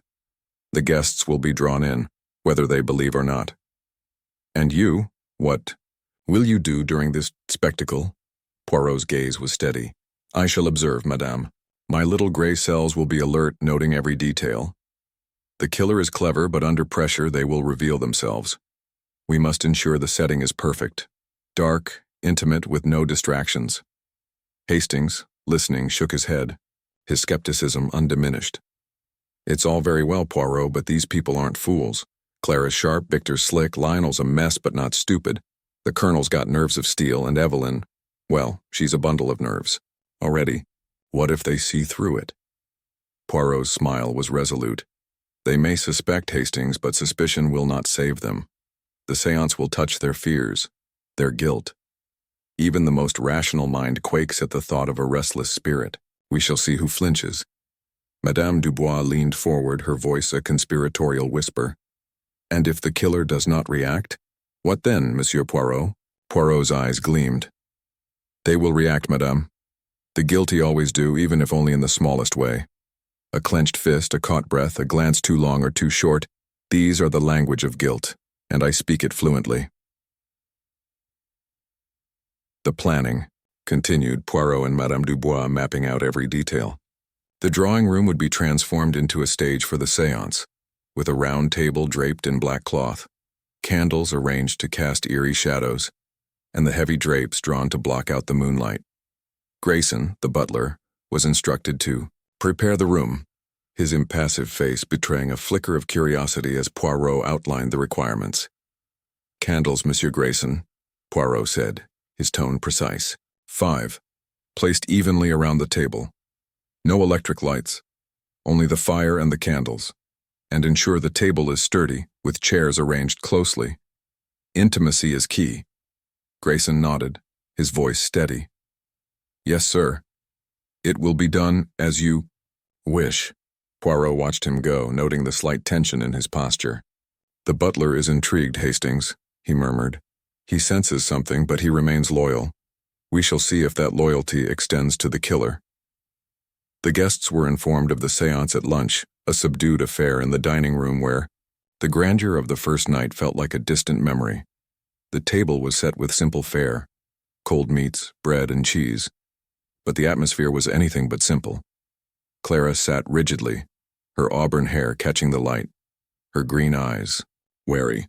Lionel, already flushed with whiskey, scoffed at the announcement. "A séance? What nonsense! You think Uncle Reginald's going to float in and point the finger? This is a waste of time." Clara's voice was sharp. "Let Monsieur Poirot do his work, Lionel. If this helps find who killed Reginald, I'm willing to try anything." Victor's smile was tight, his tone smooth but cautious. "Unconventional, I'll grant you, but I'm curious. Let's see what this spirit has to say." Colonel Ramsay snorted, his scar twitching. "Utter rot, but I'll sit through it if it gets us closer to the truth. Just don't expect me to hold hands and chant."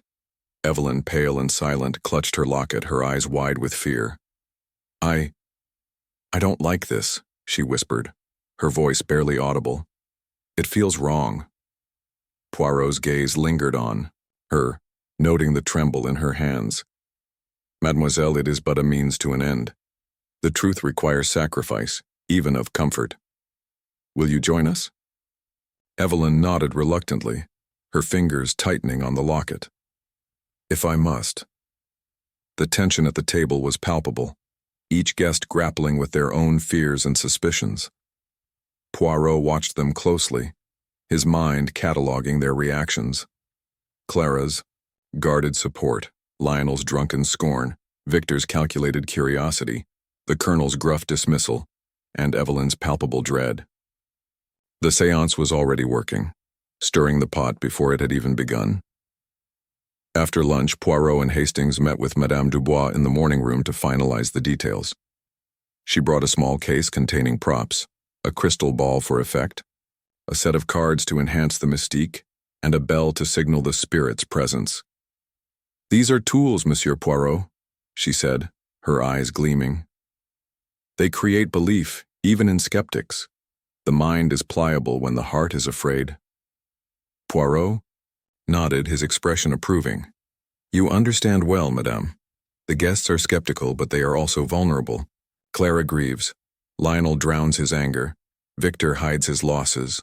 The Colonel buries his past. And Evelyn, her locket holds a secret we must uncover." Madame Dubois raised an eyebrow. "The locket?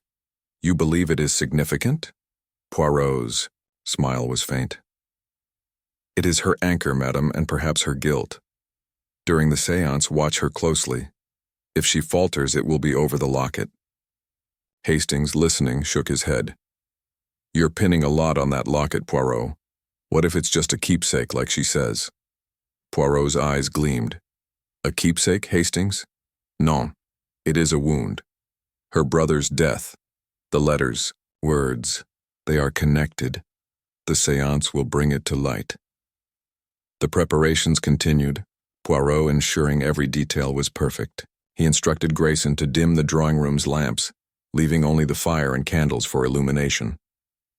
The table was set with precision, the chairs arranged to force the guests into close proximity, amplifying their discomfort. Madame Dubois rehearsed her performance, her voice rising and falling in a cadence designed to mesmerize. As evening approached, Poirot and Hastings took a moment to review the case in the library. The charred letter fragments. "Your sins. Betrayal. You will pay," remained their strongest clue, pointing to a motive rooted in Sir Reginald's past. The locked room, the poisoned brandy, and the alibis were obstacles, but Poirot's mind was relentless, seeking the crack in the killer's armor. "We have motives, Hastings," he said, his voice soft but resolute.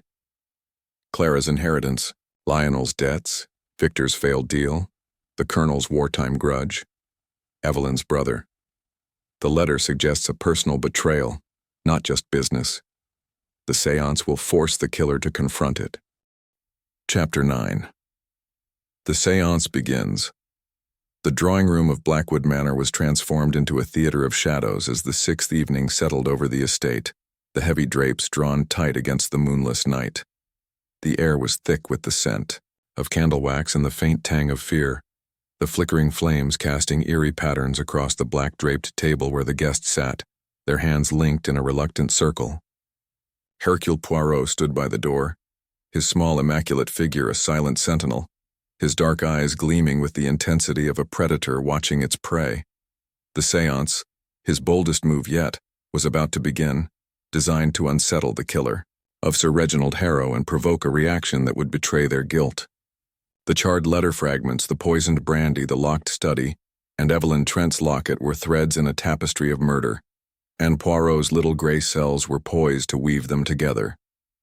Captain Hastings stood beside him, his usual warmth replaced by a nervous energy, his hands fidgeting with the edge of his jacket. "I say, Poirot," he whispered, his voice barely audible over the crackle of the fire. "This setup gives me the creeps. The candles, the shadows.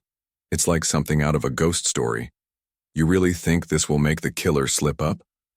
Poirot's mustache twitched, a faint smile playing beneath it. "A ghost story, mon ami. Non, it is a story of human guilt. The killer believes they have outwitted us, but the heart cannot hide from fear. Madame Dubois will summon the spirit of Sir Reginald, and we shall see who trembles." The round table at the center of the room was draped in black cloth, its surface bare except for 5 flickering candles arranged in a pentagon, their flames dancing in the draught. Madame Dubois, the medium Poirot had enlisted, sat at the head, her dark hair swept into an elaborate chignon, her velvet cloak pooling around her like a shadow. Her eyes, sharp and commanding, surveyed the guests with a theatrical intensity that set the tone for the night. Clara Harrow sat to her left, her auburn hair catching the candlelight, her green eyes wary, her hands clasped tightly with Lionel's. Lionel slouched to her right, his bloodshot eyes darting nervously, his usual whiskey replaced by a glass of water at Clara's insistence. Victor Lang sat across, his polished smile strained, his posture alert as he linked hands with the Colonel. Colonel George Ramsay sat rigidly, his scar stark in the flickering light, his hands gripping those of Victor and Evelyn with a soldier's firmness. Evelyn Trent sat at the far end, her pale fingers trembling around her silver locket, her dark eyes fixed on the table as if avoiding the world. Grayson, the butler, stood by the fireplace, his impassive face betraying a flicker of unease as he dimmed the last lamp, plunging the room into a twilight of candlelight and shadow. Inspector Grayson, no relation, stood near the door with Poirot and Hastings, his notebook tucked away, his weathered face set in a mask of skeptical curiosity. The young constable hovered in the corner, his nervous twitch more pronounced, his eyes wide as he watched the scene unfold. Madame Dubois raised her hands, her voice low and resonant, cutting through the silence like a blade.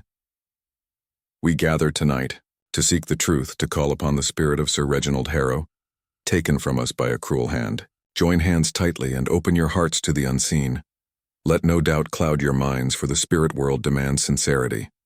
The guests complied, their hands linking with visible reluctance, the tension in the room palpable. Clara's fingers tightened on Lionel's, her breath uneven.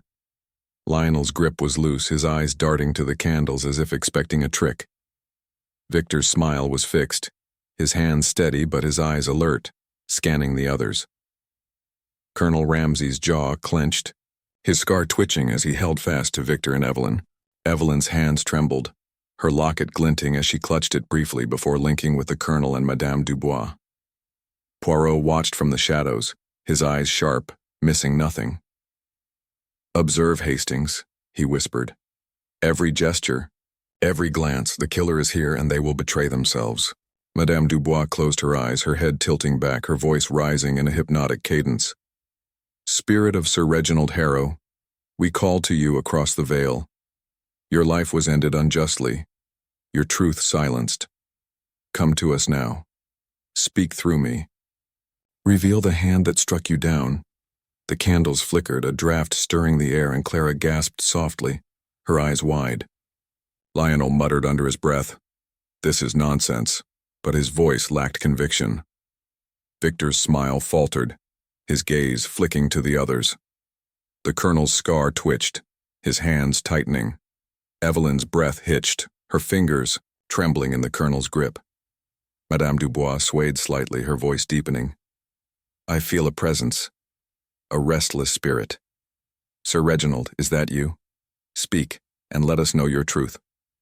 A low moan escaped her lips, theatrical but convincing, and the room seemed to grow colder, the shadows deeper. Poirot's eyes darted from guest to guest, noting Clara's clenched jaw, Lionel's nervous fidgeting, Victor's strained composure, the colonel's rigid posture, and Evelyn's pale, trembling face. Sir Reginald, Madame Dubois intoned, her eyes still closed. Your death was no accident. A poison took you in a room locked tight. Who betrayed you? Who carried the weight of your sins? The word sins hung in the air, echoing the charred letter fragments Poirot had found. Clara's hands tightened, her breath catching. Lionel's eyes widened, his fingers twitching. Victor's smile vanished, his gaze sharp. The colonel's scar seemed to deepen, his grip like iron. Evelyn let out a small, choked sound, her locket slipping from her fingers to the table with a faint clink. Poirot's heart quickened, his eyes locked on Evelyn. There, Hastings, he whispered. The locket falls. She is afraid. Madame Dubois pressed on, her voice rising. The spirit speaks of betrayal, of a past wrong that could not be forgiven. Sir Reginald, name the one who took your life. The bee. Candles flickered violently, one nearly extinguishing, and Clara gasped again, her hands trembling. Lionel cursed softly, his voice shaking. This is a trick, damn it. Victor's eyes narrowed, his composure cracking. The colonel growled, Get on with it, his voice gruff but unsteady. Evelyn's hands shook, her locket lying on the table, her eyes wide with panic. Madame Dubois' voice dropped to a whisper, her words deliberate. The spirit sees all. The poison in the glass, the letter burned to ash, the sins that cannot be hidden. Speak, Sir Reginald, and point to the guilty. A sudden gust of wind rattled the windows, the candles flaring, and Madame Dubois let out a cry, her head snapping back. He is here. He accuses. The one who betrayed him sits among us. Evelyn cried out a sharp, desperate sound and yanked her hands free, leaping from her chair.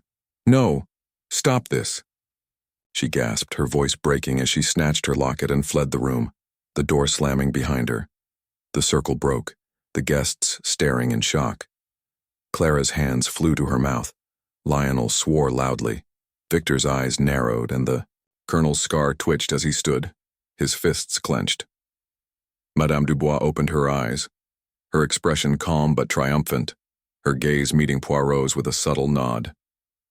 Poirot stepped forward, his voice calm but commanding. Mesdames et Messieurs, the séance is paused. Mademoiselle Trant's reaction is revealing. We shall resume later.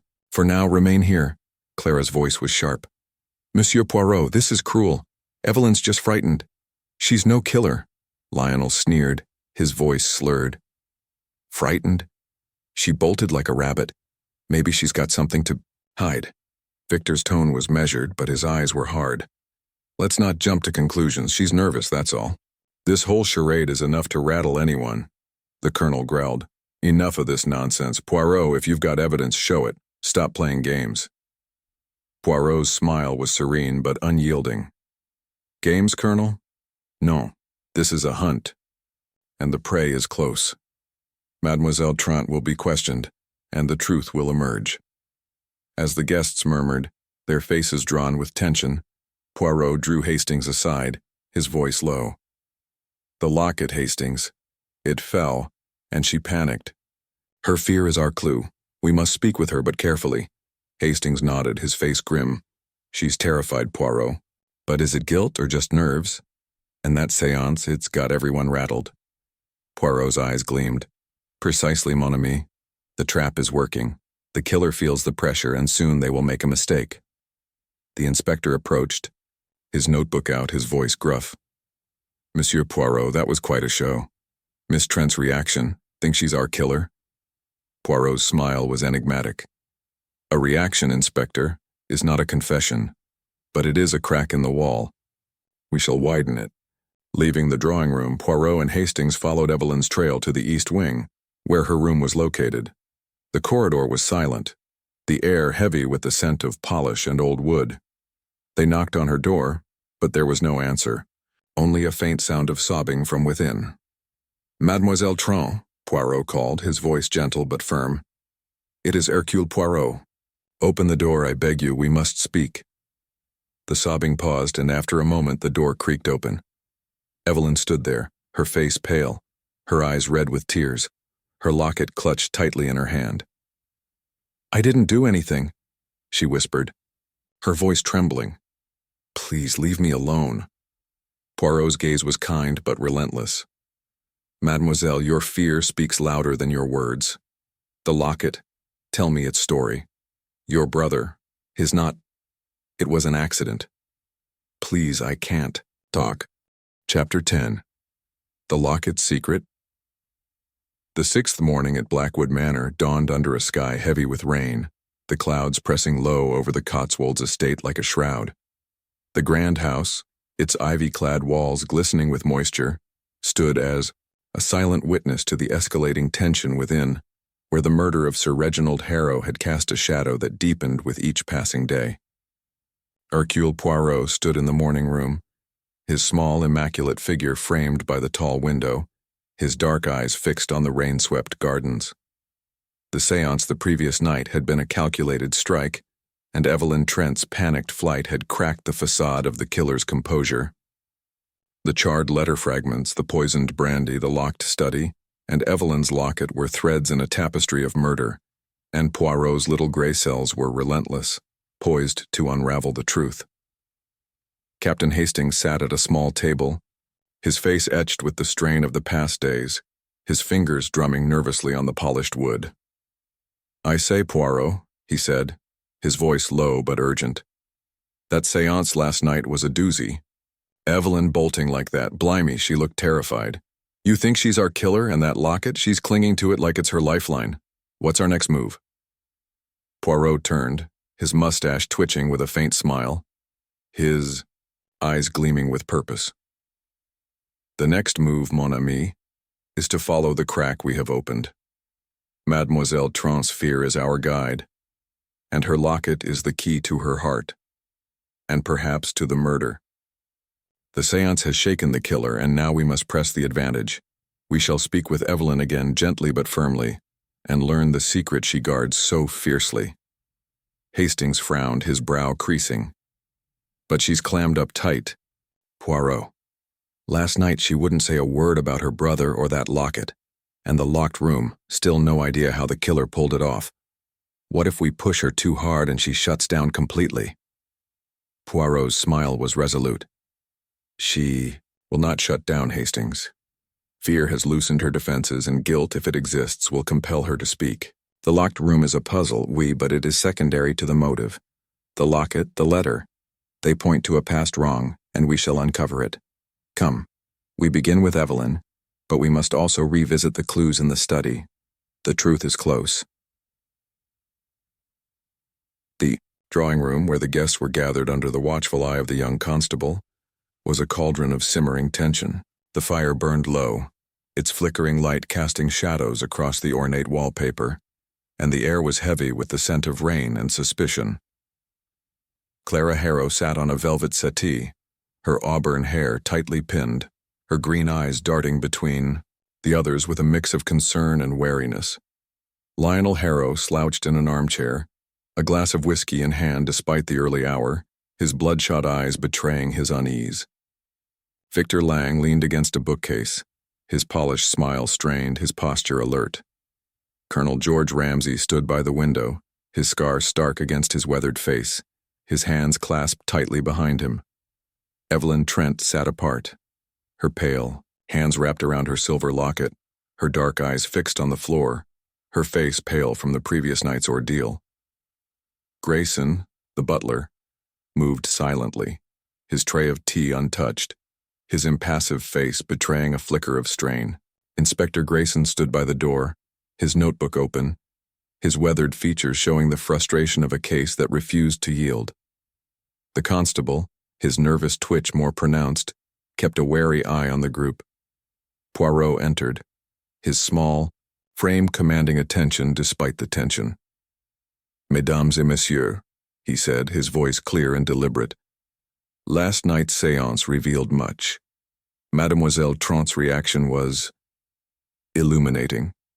The truth draws near, and I ask for your patience as we pursue it. For now I wish to speak with Mademoiselle Trent privately. The rest of you remain here." Clara's voice was sharp, her protectiveness flaring. "Monsieur Poirot, Evelyn is fragile.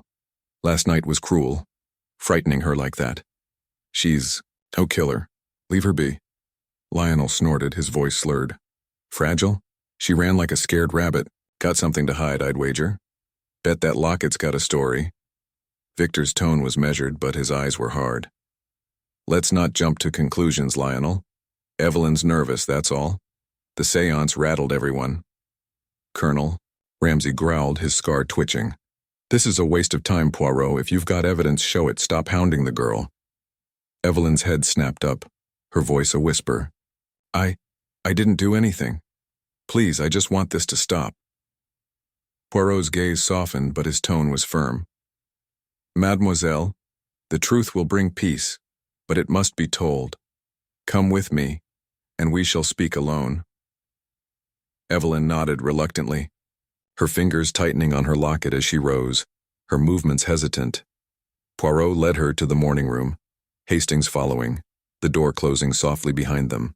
The room was quiet, the rain pattering against the windows, the fire casting a warm glow that did little to ease the chill of suspicion. Evelyn sat, her hands trembling, her locket glinting in the firelight. "Monsieur Poirot," she whispered, her voice breaking. "I swear I didn't hurt Sir Reginald. I don't know anything about the poison or the letter. Please, believe me." Poirot sat across from her, his gaze gentle but relentless. "Mademoiselle, I seek only the truth. The locket you hold so tightly, it is more than a keepsake, no? It is tied to your brother's death and perhaps to Sir Reginald. Tell me the story and ease your heart." Evelyn's eyes filled with tears, her fingers clutching the locket as if it were her only anchor. It was my brother's, James. He died 5 years ago in a factory accident. He worked at one of Sir Reginald's plants in Manchester. The machine, it wasn't safe, but they made him use it anyway. He was only 22. Her voice broke, a sob escaping her lips. Poirot's expression was compassionate, but his mind was alert. "An accident, mademoiselle? Or was there blame to be laid?" Evelyn's eyes widened, her voice trembling. "They said it was his fault, that he was careless, but James wasn't careless. He wrote to me before he died saying the machines were old, dangerous. Sir Reginald's company, they didn't care. They paid my family a pittance, and that was that." Poirot nodded, his eyes narrowing slightly. "And you, mademoiselle? Did you blame Sir Reginald for this loss?" Evelyn's hand shook, her voice barely audible. I hated him at first. I was so angry. But when I came here, as governess to Margaret, he was kind. He didn't know who I was, that James was my brother. I couldn't tell him, it hurt too much. I just wanted to do my job, to forget." Poirot's gaze was piercing. "And the letter, mademoiselle, the one we found, burned in the study, speaking of sins and betrayal. Did you write it?" Evelyn's eyes widened, her face paling. "No, I swear I didn't write any letter. I never told anyone about James, not even Sir Reginald. Please, you have to believe me." Poirot leaned back, his fingers steepled, his mind racing. "Merci, mademoiselle. Your candor brings us closer to the truth. For now, rest. We shall speak again." As Evelyn left, her sobs echoing in the corridor, Hastings turned to Poirot, his face grim. "Blimey, Poirot, that's a motive if ever." "I heard one. Her brother? Killed because of Sir Reginald's negligence? No wonder she's a wreck. But do you think she's telling the truth about the letter?" Poirot's smile was enigmatic. "Truth, Hastings? She speaks part of it, but there is more. Her fear is genuine, but is it guilt or grief? The locket ties her to the past, and the letter ties the past to the murder. We must dig deeper." They returned to the drawing room where the guests were, restless, their faces drawn with suspicion. Clara rose, her voice sharp. "Monsieur Poirot, what did you do to Evelyn?" "She's in tears. This is too much."